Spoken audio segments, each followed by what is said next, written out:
Hello दोस्तों, आज हम लोग पढ़ने जा रहे हैं बिहार बोर्ड का विज्ञान अध्याय नंबर 13 मिट्टी, क्लास 7 का। मिट्टी हमारी पृथ्वी की एक महत्वपूर्ण अंग है। मिट्टी ही पौधों को उगने के लिए आधार प्रदान करती है। मिट्टी के बिना न तो घास उग सकती है, न पेड़ उग सकते हैं, न ही हमारे अथवा या पृथ्वी के अन्य प्राणियों के लिए पोषण के लिए कुछ सामग्री प्राप्त हो सकती है। कृषि के लिए मिट्टी जो होती है ना, आवश्यक होती है, अनिवार्य होती है। कृषि हम सभी को भोजन, कपड़ा और आश्रय प्रदान करती है। मिट्टी अनेक जीवों तथा सूक्ष्म जीवों का आवास है। विभिन्न स्थानों पे मिट्टी के कुछ नमूने एकत्रित कीजिए, उसको ध्यानपूर्वक देखिए। अपने जो भी अवलोकन आपको मिलता है वो उसको तालिका में लिखिए और उसके बाद मिट्टी के उपयोग की एक सूची बनाइए। चलिए, अगला पॉइंट है मिट्टी का निर्माण। पवन, जल और जलवायु की क्रिया से चट्टानों के टूटने पर मिट्टी का निर्माण होता है। पवन, जल और जलवायु की क्रिया से चट्टान जो है टूटता है, उससे क्या होता है, मिट्टी का निर्माण होता है। तेज धूप के कारण चट्टानें गर्म हो जाती है, उसमें दरारें पड़ती हैं। ठंड या बारिश होने पे उन चट्टानों में टूटने की प्रक्रिया होती है। इस प्रक्रिया में चट्टानों के अंदर पेड़ पौधे की पत्तियां, मृत सजीवों के अवशेष मिल जाते हैं। पवन, जल और जलवायु की क्रिया से चट्टानों के टूटने पर मिट्टी का निर्माण होता है। यही जब प्रक्रम होता है वो अवक्षय कहलाता है। और मिट्टी में उपस्थित सड़े गले जैव पदार्थ ह्यूमस कहलाते हैं। मिट्टी की परत। मिट्टी अनेक परत की बनी होती है। यह जानने के लिए यह परत किस प्रकार व्यवस्थित होती है, इसके लिए हम क्रियाकलाप कर सकते हैं। इस क्रियाकलाप में क्या है कि थोड़ा सा मिट्टी आपको लेना है, अपने हाथों से तोड़कर उसका चूर बना लीजिए। कांच के गिलास में 3/4 पानी भरकर उसमें आधी मुट्ठी मिट्टी मिला दीजिए। किसी छड़ से हिलाइए। इससे क्या होगा, इससे मिट्टी पानी मिल जाए। कुछ समय बाद गिलास के पानी को देखिए और कुछ प्रश्नों को उत्तर दीजिए। क्या आपको कांच गिलास में विभिन्न आकार की कणों की परत दिखाई देती है? क्या जल में कुछ मिट्टी या सड़ी गली पत्तियों के टुकड़े और जंतु अवशेष तैरते हुए दिखाई दे रहे हैं? आइए यह जानने का प्रयास करके आप जब मिट्टी खोदते हैं तो क्या हर स्तर पर मिट्टी एक समान होती है? किसी इमारत की नींव खोदते समय, सड़क के किनारे अथवा तालाब खोदते समय किनारों की मिट्टी के ऊर्ध्वाधर को देखिए। आपको मिट्टी की विभिन्न प्रकार की परतें दिखाई देगी। प्रत्येक परत गठन, रंग, गहराई और रासायनिक संगठन में भिन्न होता है। ये मिट्टी की परत की पिक्चर दी हुई है, देखिए। हम सामान्यतः मिट्टी की ऊपरी परत को देखते हैं। सबसे ऊपरी वाला परत जो होता है गहरा रंग का होता है, क्योंकि यह ह्यूमस और खनिज से समृद्ध होता है। यानी अगर सवाल आएगा सबसे ऊपरी वाला परत किस रंग का होता है, तो गहरा रंग का होता है, क्योंकि ये ह्यूमस और खनिज से समृद्ध होता है। ह्यूमस मिट्टी को उर्वर बनाता है, उपजाऊ बनाता है, पादपों को पोषण प्रदान करता है। यह परत सामान्यतः मृदु, सरंध्र और अधिक जल को धारण करने वाली होती है। इसे शीर्ष मिट्टी कहते हैं। छोटे पौधों की जड़ें पूरी तरह से शीर्ष मिट्टी में रहती है। शीर्ष मृदा के नीचे की परत में ह्यूमस कम होती है, लेकिन खनिज अधिक होते हैं। यह परत सामान्यतः अधिक कठोर और अधिक घनी होती है। इसे मध्य परत कहते हैं। तीसरी परत जो होती है वो दरारों और विद्रोमुक्त चट्टानों के छोटे ढेलों से बनी होती है। इस परत के नीचे आधार शैल होता है जो कठोर होता है। इसे हम कुदाल से खोदना कठिन होता है। अब आते हैं मिट्टी के प्रकार। क्या सभी मिट्टियाँ एक समान होती है? किसी मिट्टी में बालू और चिकनी मिट्टी का अनुपात उस मूल चट्टान पर निर्भर करता है जिससे उसके कण बने हैं। यदि मिट्टी में पाए जाने वाले चट्टान के कणों के आकार पर मिट्टी को वर्गीकृत किया जाए तो मिट्टी में बड़े कणों का अनुपात अधिक होता है, यह बलुई मिट्टी कहलाती है। यदि सूक्ष्म कणों का अनुपात अपेक्षाकृत अधिक होता है तो उसे हम चिकनी मिट्टी कहते हैं। यदि बड़े और छोटे कणों की मात्रा लगभग समान होती है, यह दोमट मिट्टी कहलाता है। एग्जाम्पल देखिए, बलुई मिट्टी किसे कहते हैं?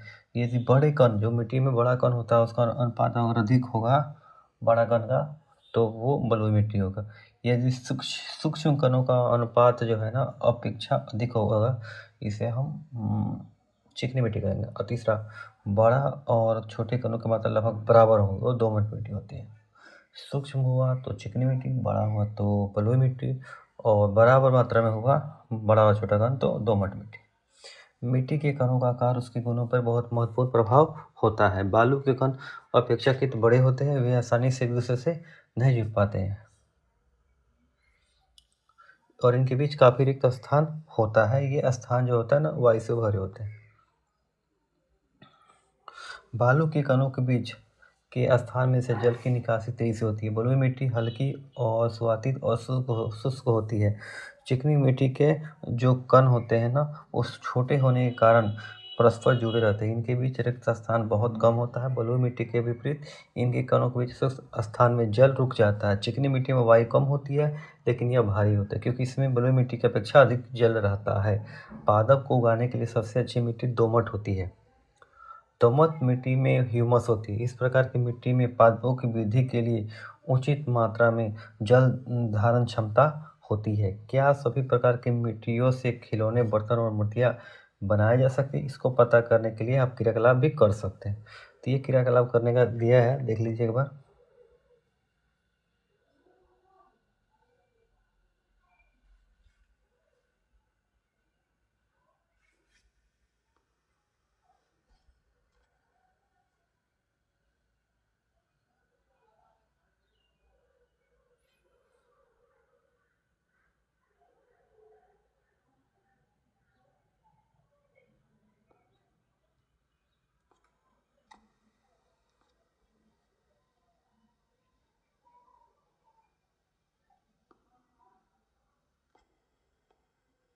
चलिए अब आते हैं मिट्टी के गुण पे। अब आप कभी ग्रीष्मकाल में किसी गर्म दिन की दोपहर में किसी खेत से होकर गुजरे हैं? आपने देखा होगा कि जमीन ऊपर की वायु चमकते हुए कंपन कर रही है। ऐसा क्यों होता है?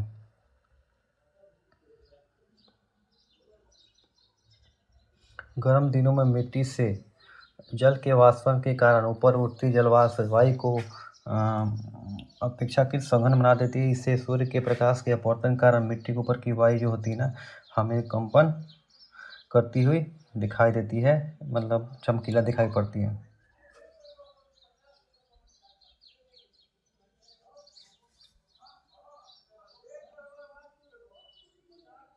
मिट्टी के गुण। मिट्टी के गुणों को जानने के लिए क्रियाकलाप कर सकते हैं। तो ये आप देख लीजिए क्रियाकलाप क्या है।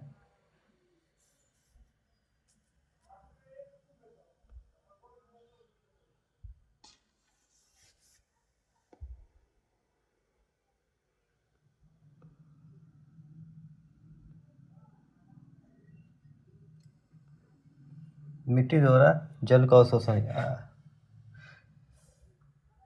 इसमें होता है कि क्या आप जानने का प्रयास करें कि बलुई मिट्टी, दोमट मिट्टी और चिकनी मिट्टी की समान मात्रा में क्या समान द्रव्यमान का जल अवशोषित होता है? इसके लिए आप जो है ना, क्रियाकलाप कर सकते हैं।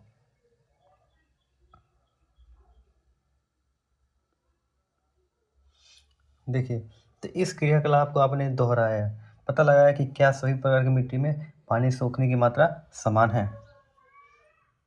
तो अपने मित्रों के साथ चर्चा कीजिए और प्रश्नों को उत्तर दीजिए। किस प्रकार की मिट्टी में जल शोषण और शोषण क्षमता अधिक होती है, किसमें कम होती है? किस प्रकार की मिट्टी की अंतःस्रावन दर सबसे अधिक होती है, किसमें कम? वर्षा होने के 6 से 8 दिन के बाद तालाब और कुएं का जलस्तर बढ़ जाता है। ऐसा किस कारण से होता है? किस प्रकार की मिट्टी होने से कुएं में जल्दी और ज़्यादा पानी पहुँचेगा? अब आते हैं मिट्टी और फसलें। बिहार राज्य के विभिन्न हिस्से में विभिन्न प्रकार की मिट्टी पाई जाती है। कुछ हिस्से में चिकनी मिट्टी पाई जाती है, कुछ में दोमट पाई जाती है, कुछ हिस्से में बलुई मिट्टी पाई जाती है। तो जलवायु को प्रभावित करने वाले कारक जैसे पवन, वर्षा, ताप, प्रकाश, आर्द्रता, मिट्टी के प्रकार सम्मिलित रूप से किसी क्षेत्र विशेष में उगने वाली वनस्पति और फसलों की किस्में निर्धारित करती है। चिकनी एवं दोमट मिट्टी जो होती है ना, दोनों में गेहूँ और मक्का और चना धान की खेती की जाती है। ऐसी मिट्टी की जल धारण क्षमता अच्छी होती है। जैसे जैव पदार्थ से समृद्ध और अच्छी जल धारण क्षमता वाली मिट्टी आदर्श होती है। ये कहने का मतलब क्या है? चिकनी और दोमट मिट्टी में दोनों में गेहूँ, मक्का, चना धान की खेती की जाती है क्योंकि इनमें जल धारण की क्षमता ना अधिक होती है, दोमट और चिकनी मिट्टी में। अब देखिए, मसूर, अरहर, दाल तथा आलू की खेती दोमट और बलुई मिट्टी में होती है। अब ये क्यों होती है? मसूर और अन्य दालों के लिए ऐसी मिट्टी की आवश्यकता होती है जिनसे जल की निकासी आसानी से हो सके। ठीक है, ये नहीं कि जल ही हमेशा उसमें रहा जाए, तो जल निकलने का भी इसमें आसानी से हो सके इसे। अब आता है मृदा अपरदन क्या होता है। देखिए, मृदा अपरदन पवन, पानी अथवा बर्फ के द्वारा मिट्टी की ऊपरी सतह को हटाना अपरदन कहलाता है। पादपों की जड़ें मिट्टी को मृदा को मजबूती से बांधे रखती हैं। पादप की अनुपस्थिति में मिट्टी ढीली हो जाती है और वो पवन और प्रवाही जल के साथ बह जाती है। मिट्टी का अपरदन मरुस्थल और बंजर भूमि जैसे स्थानों पर अधिक होता है, जहाँ की सतह पर कम और अथवा कोई वनस्पति नहीं होती है। तो इसमें अब मैंने आपको समझा दिया। ऐसे कुछ वर्ड है इस चैप्टर में क्या सीखा है ये देख लीजिए।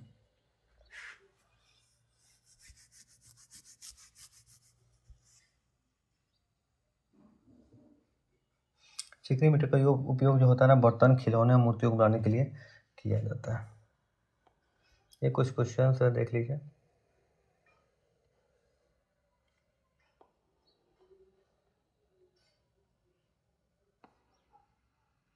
इसको सॉल्व करने का प्रयास कीजिएगा।